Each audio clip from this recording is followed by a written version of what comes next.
Welcome to the Whimsical Workshop. Today I want to talk about the 3 most valuable rulers as a beginner quilter that you could use.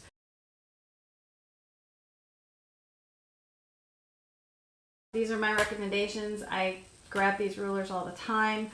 All of my rulers are creative grid rulers. I like their rulers because they have sandblasted spots on the back to keep it from sliding, because as a beginner quilter, having your ruler shift and slide is one of the biggest struggles that you learn to overcome when you're cutting fabrics. So the 3 ruler sizes I would recommend, and there is one bonus, so there's actually 4, is the first thing you need is a 24-inch ruler.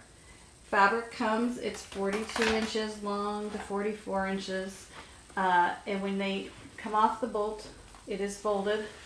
That makes this between 21 and 22 inches. So when we go to cut it, we need a ruler long enough to cut it folded. So a 24-inch ruler gives you a little bit of real estate on either side, and it is the proper length for quilters. Everybody needs a 24-inch ruler. I happen to have an 8.5 by 24-inch ruler. When I first started, I used a 6 by 24. I forgot my ruler one time. I ran in a store, this is all they had, and I bought it and I fell in love with it, and I love having it a little bit wider. So this is 8.5 by 24. It is a Creative Grids ruler, and this is the ruler I used to cut 99% of our fabric when we first started a project. Here's the bonus ruler. They came out with the 8.5 by 18.5 inch ruler, and they did send me this one to try out. And I was like, oh, I'm not sure I'll ever use an 18.5 because I have my lovely 24.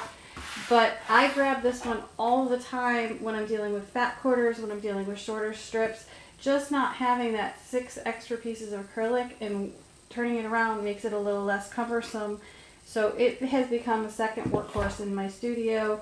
If you have to choose between a 24 and an 18, go with the 24. It is the standard rulers that you will need.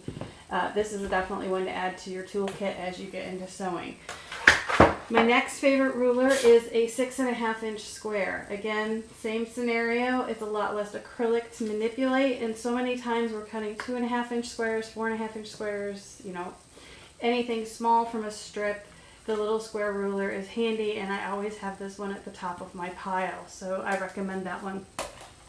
And the last ruler that I would recommend, if you can only have 3 quilting rulers, is a large square ruler. This one happens to be a 16.5 inch square. I have a 12.5, I have a 24.5. I mean, they get very large. But you want to have at least one square ruler to help you square up blocks. It's much easier to cut squares. I would go probably no smaller than 12.5. And for your first square ruler, I probably wouldn't go any bigger than 18.5. Again, the bigger the ruler, the more you have to move around and manipulate. So 12.5 to 16.5 is a good square size, but that would be my 3rd recommendation. Please let me know your favorite ruler below. If you've liked the video, please make sure you like and subscribe below.